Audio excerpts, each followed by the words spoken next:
তোরকে মারছে না? তুই খেলা ছেড়ে দে মামা, খেলিস না। তুই কি তোর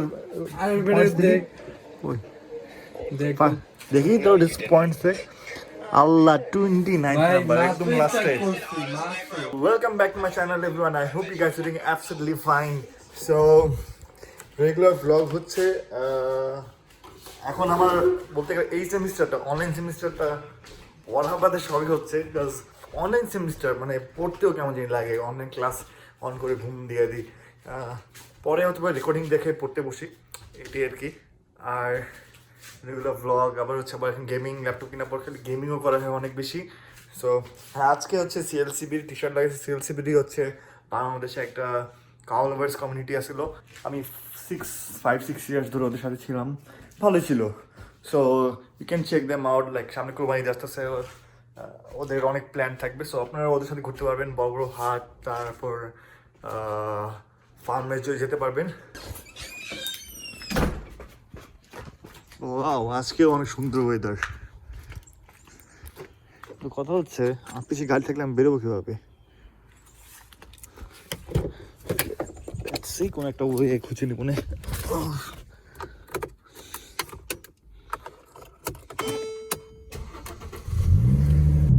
কারের মধ্যে ব্লগ করার জন্য অ্যাটলিস্ট একটা মাউন্ট রাখা উচিত, তাহলে মনে করো হাত দিয়ে আর ব্লগ করতে হবে না, মানে এমনি করে ধরে রেখে। It's quite difficult, like it's kind of difficult, but it's okay. অভ্যাস হয়ে গেছে, হ্যাবিট আছে হাত দিয়ে এভাবে ব্লগ করার। সো আমি হচ্ছে ফার্স্টে যাবো হচ্ছে 7-Eleven-এ। 7-Eleven থেকে হচ্ছে শামস আছে, শামসকে হয়তো বা চিনবেন আপনারা আমার যদি আগের ব্লগ দেখে থাকেন। সো হ্যাঁ, একজন আমাকে আস্ক করছিল যে এখানে কি বাস সার্ভিস নাই। আমি অলওয়েজ পার্সোনাল কার দেখাচ্ছি। বাস সার্ভিস অবভিয়াসলি আছে, আপনি আমার আগের ব্লগসগুলো দেখলে বুঝতে পারবেন। বিকজ আমি যখন ক্যানাডা আসছি, দ্য ফার্স্ট 8 মান্থস আমি বাসেই ঘুরে ঘুরে ব্লগ করছি, তখন কার কিনি নেই। সো এই যে কার তো কিনছি আসার 8 মান্থস পরে।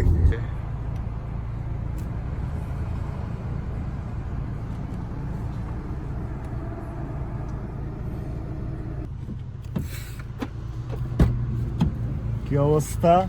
ব্লগ হচ্ছে নাকি? হ্যাঁ, ঠিক আছে। কাপটা পিওকা? Trying it for the first time. It's just 25% sugar. But it's so sweet. It's not bad.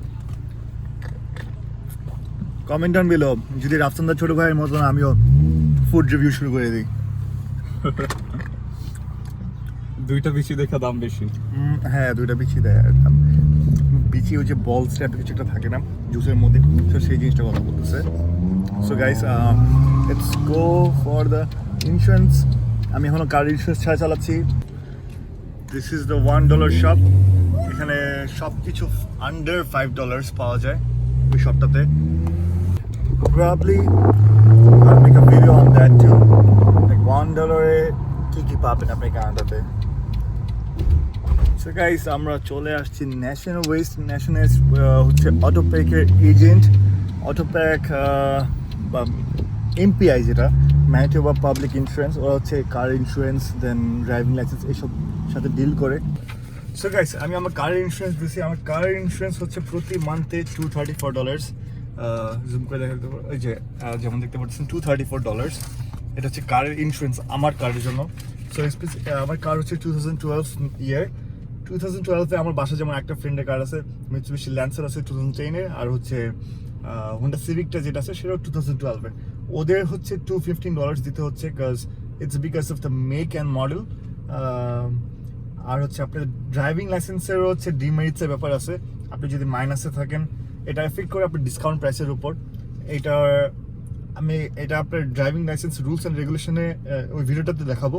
আর আজকে ভিডিওটাতে জাস্ট বলবো যে আপনার কার ইন্স্যুরেন্স মেইনলি পরে হচ্ছে লাইক BMW বা মার্সিডিজ বা অডি কিনেন, তো সেগুলো কারের মধ্যে পরে $230 to $240, $50 ইন্স্যুরেন্স পার মান্থ। এটা আপনার মাস্ট দিতে হবে, ঠিক আছে। আর আপনি যদি নর্মাল, যেমন আমার লাস্ট কার ছিল হিন্ডে অ্যালেন্ট্রা, সেটা 2012 ইয়ার ছিল, সেটাতে আমার পড়তে হচ্ছে $180 something because of the make. So আপনি হোন্ডা সিভিক, তারপর হিন্ডে অ্যালেন্ট্রা, দেন মিৎসুবিশি ল্যান্সার, তারপর টয়োটা, এগুলো আপনি $180 to $200 প্রতি মান্থে দিতে হবে ইন্স্যুরেন্স।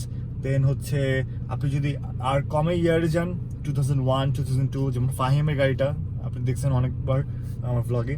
সো সেই কারটা হচ্ছে আপনার ও $130 to $120 ইন্স্যুরেন্স দেয়। আর এখানে আবার রিবিল্ড টাইটেল এটা ফ্যাক্ট না, বাট ইন্স্যুরেন্স হচ্ছে মেইনলি মেক মডেল ইয়ারের উপর ডিপেন্ড করে। সো কার কেনার টাইমে আপনি বুঝে কিনবেন অবভিয়াসলি যে কোন কারটা কিনবেন। আপনার মান্থলি একটা বার্ডেন থাকবে যে দিতে হবে, প্রতি মান্থে যে একটা বার্ডেন থাকবে যে আপনি এই ইন্স্যুরেন্সটা আপনাকে দিতে হবে। এটা মাস্ট এক্সপেন্স এটা কারে। সো আমি এটা আলাদা করে বলতেছি যে কি কি এক্সপেন্সেস থাকে, একসাথে দেখাবো একটা ভ্লগে। বাট আজকের জন্য এতটুকু বললাম যে কার ইন্স্যুরেন্স হচ্ছে $200 আপনার বাজেট রাখতে হবে মাস্ট। সো এইটাই। So let's go for car wash. আমি কাছেই যাবো। দেন কার ওয়াশ করতে বেশি না আমি হচ্ছে কয়েন্স লুনিস অ্যান্ড টুনিস দিয়ে যে কার ওয়াশ হয় সেটাতে যাব। সেটা হচ্ছে মেবি $4-5 পড়বে। So let's go. দেন ওখান থেকে আমরা দেখি let's seek for more content. So guys, this is the car wash, one wash entrance. তাতে আমি আমার কার ওয়াশ করি রেগুলার। এখানে কত $4?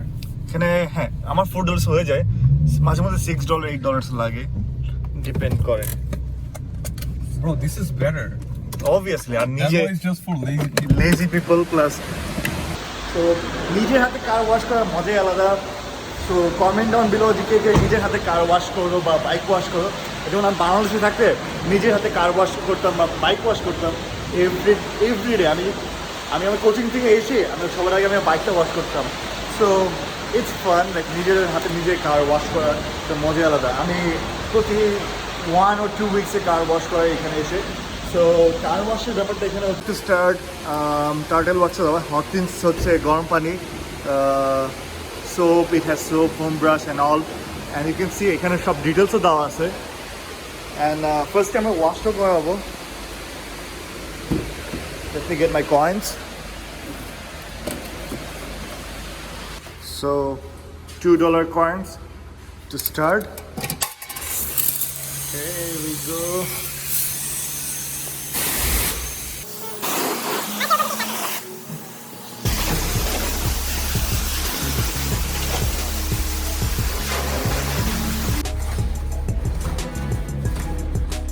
করে মানুষ কেমনে 50-60 গাড়ি না দেয় থাকে, আমি তো ভাই গাড়ি ধুইলে ময়লা হয়ে গেছে।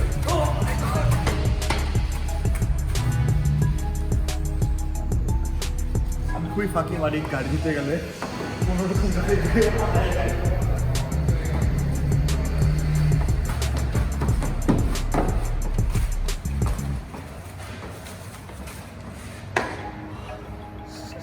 I'm done. ওয়াশ করে দিয়েছে কষ্ট, এই জন্য বুঝে কি মানুষ $10-15 কেন।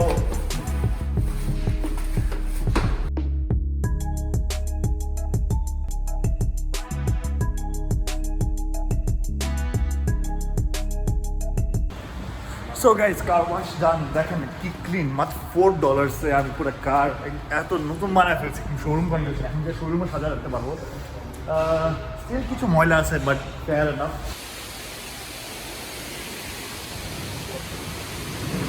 Hey, what's up, dude? It's a Ralliart Mitsubishi. It has turbo on it. Super. And it produces 260 horsepower. Seriously, it's so fast.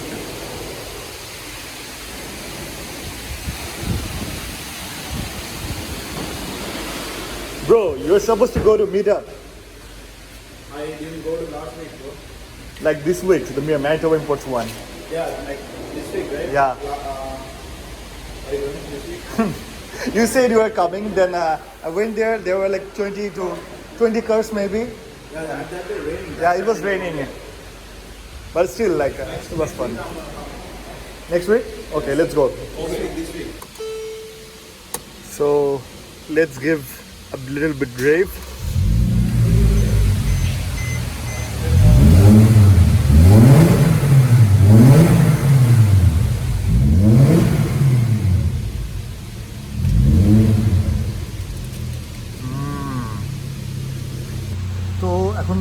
বাইরের সানের মধ্যে গিয়ে কারটা শুকাতে দিব। কারটাও যেতে পারে আমাদের সাথে। ও ওর কথা শুনে আমি ম্যানিটো ইম্পোর্টসের মিটআপে গিয়েছিলাম, বাট ও ছিল না। ফার্দিতে আসার কথা ছিল, যে বিএমডব্লিউ যারা ছিল।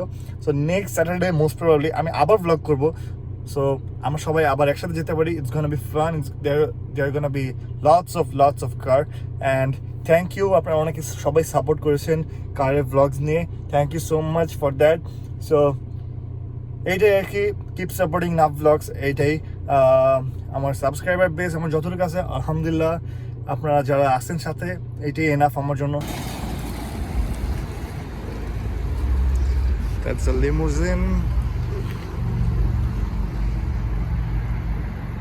যত এক্সপেন্সিভ কার হোক, $3-4-5 কার ওয়াশ করাতে পারলে আর কি লাগে। তো এই যে এখন সানের মধ্যে আনছি বাইরে, look at the gloss man, so nice. নিজের কাছে প্রাউড ফিল হচ্ছে, নিজের হাতে এত সুন্দর ক্লিন করছি। এখন এই রোদের মধ্যে সবচেয়ে বেস্ট কার ড্রাই করা, খুব ইজিলি হচ্ছে ড্রাই করা যায়। আচ্ছা, লিমোজিনটা বাইরে ওয়াশ করবে।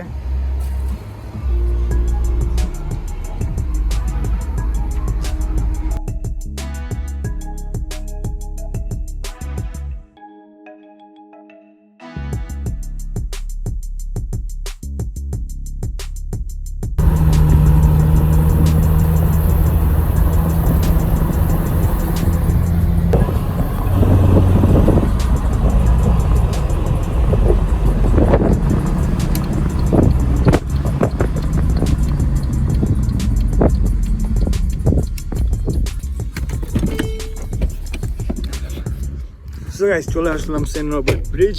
এটা হচ্ছে ফ্লাওয়ার্ড ওয়ে বলে, সেন্ট রবার্ট ফ্লাওয়ার্ড ওয়ে অ্যাকচুয়ালি। এটা রেড রিভার, আমাদের ইউনিভার্সিটি হচ্ছে সামওয়্যার দেয়ার। এটা রিভারটা এখান পিছন দিয়ে গিয়ে আমাদের ইউনিভার্সিটি পিছন দিয়ে হয়ে দেন লগপোর্ট দেখালাম না, লগপোর্ট হচ্ছে এন্ডিং।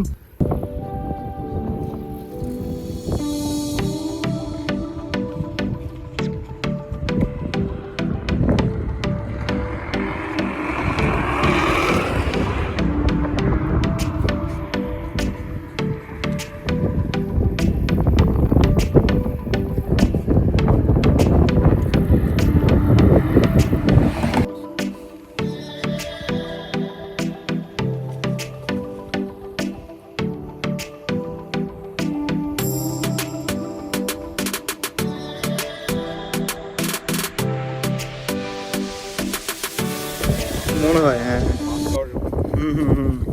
তাই হবে। এগুলি তো আর মগা না যে খালি এরকম করো। There's a reason.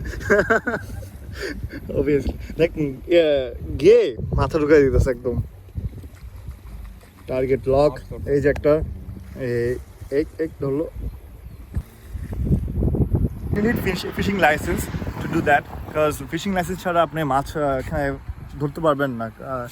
এটা লিগাল না। যেমন আমরা একদিন গেছিলাম ফিশিং করতে, এখান থেকে প্রায় 50 কিলোমিটার দূরে। তো আমরা একটা ফিশিং লাইসেন্স নিয়ে গেছিলাম $30 দিয়ে, আর 5 জন মিলে 2টা মাছ ধরছি বড় সড়ো। ওখানে বাঙালি কিছু মানুষ গেছিল, দেখলাম অনেক বড় বড় মাছ ধরছে, বাট আমরা যা পাইছি মাত্র 2টা বড় সড়ো। সো প্রত্যেকদিন যাচ্ছি ছোটোখাটো করে একটা 6-7 মিনিটস করে একটা করে ভ্লগ দেওয়ার। সো এটাই, আর ভ্লগের সাথে কিছু ইনফরমেশন অ্যাড করার ট্রাই করবো অ্যাজ এ স্টুডেন্ট। স্টুডেন্টরা কীভাবে আসতে পারবেন, বা স্টুডেন্ট এক্সপেন্সেসের ব্যাপারে, বা স্টুডেন্টদের রিকোয়ারমেন্টস, এটাই। এক্সপ্রেস এন্ট্রি বা আপনি লাইক জব করতে আসবেন এখানে, এটার ব্যাপারে আমার কোনো আইডিয়া নেই। সো আর আমি এমন কাউকে আমি এখন খুঁজেও আপনাদের ইনফরমেশন দিতে পারবো না। টাইম আসলে ইনশাল্লাহ দিব। আর অনেক চ্যানেল আছে যারা এইসব ইনফরমেশন দিচ্ছে, তো ওদের ইনফরমেশন আপনি দিতে পারেন, ওরা ভালো ইনফরমেশন দিচ্ছে। So thank you for watching this blog. As always take care, and next ব্লগে দেখা হবে ইনশাল্লাহ। কালকে আবার দেখা হবে নেক্সট কোনো একটা ব্লগ নিয়ে।